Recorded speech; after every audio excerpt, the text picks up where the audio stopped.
where we left off, we made an initial rotation around this face, editing anything that might be considered a distraction, wrinkles, scarring, anything that you might feel is taking away from the portrait.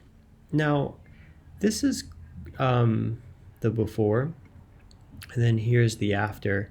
And you can see that we did a lot, we did too much. There's got to be a way that we can kind of find a balance between these two extremes, which is, the face as it is from the point of the camera to this edit where we've edited away about 10 years of this person's story, this person's character.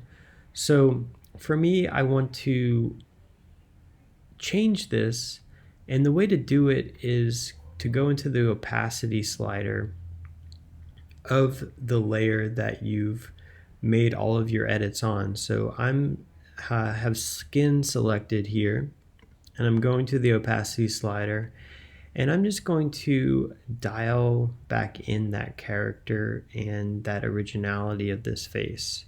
So for me, here is the original face. Here's the effect at about 50%. Here's the effect at 100%. And so we can, in a sense, dial in what we want to change about this face. So for me, I don't want to get too extreme, but I also want to have this be a complementary portrait, and maybe even in a commercial context. So I'm going to go about 50%. Here's our before, here's our after. You can see that we just diminished the existing wrinkles, eye lines, places that were really just catching the light in an awkward way.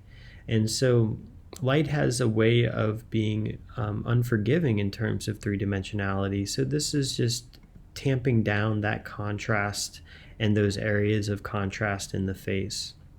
So again, that's a really simple technique that you can try.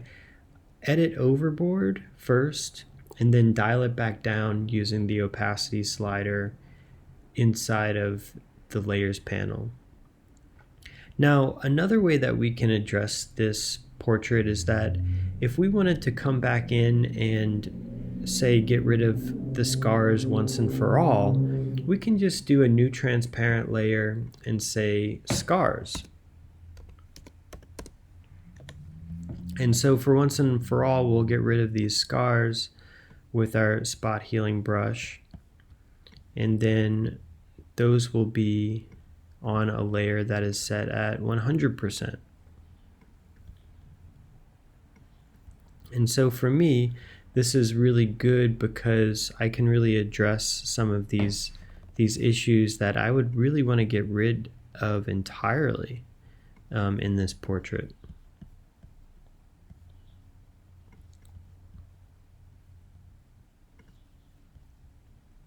Okay, so not to go too overboard with that, let's look at how we can address the hair next. Now, the hair is really distracting me, and this is subjectivity here, but it's really distracting me here and here. So I'm going to make another transparent layer and say flyaways. And this is going to be pretty typical for a lot of portraiture. And I'm just going to try with my healing brush first, and just getting rid of with incremental brush marks.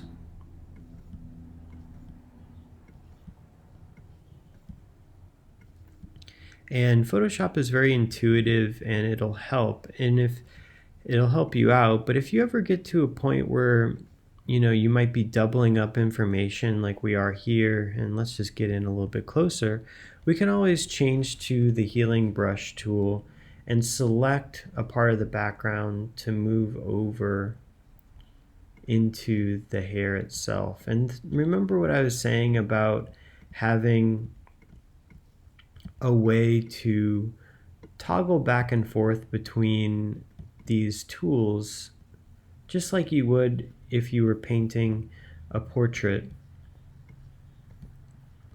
So there we can see that it blended really nicely now with the background. And if I want to get rid of this doubling of information, I can just go to the clone stamp tool and just grab a healthy part of the background, and you can see that as long as my brush edge is soft enough, I can really get something that is really believable happening.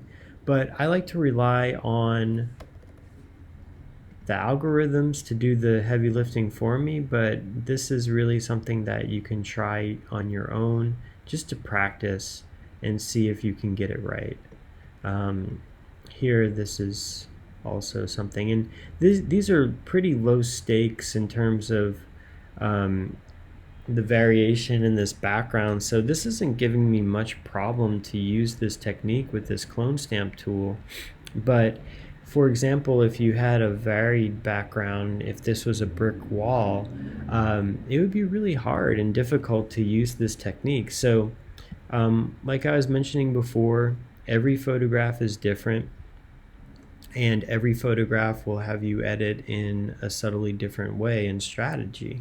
So let's take a look at what we did here. Already looks very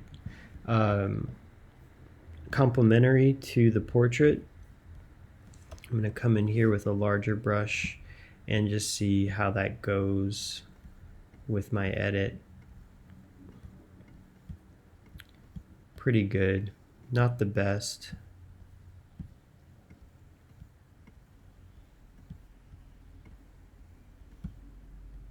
And see, it completely failed there. So I'm going to come in and do some more editing with my clone stamp tool instead. And that's going to make quick work of this problem and these issues here. Notice how I'm using it. I just want to make sure that I'm sourcing the right information here, and I'm not doubling any information that I don't need. I also want to make sure that my brush is pretty soft so that it's not getting rid of unnecessary information. Okay, so see, I went a little bit too far there, and I'm going to come in with a more specific brush and healing brush and just heal away some of these areas.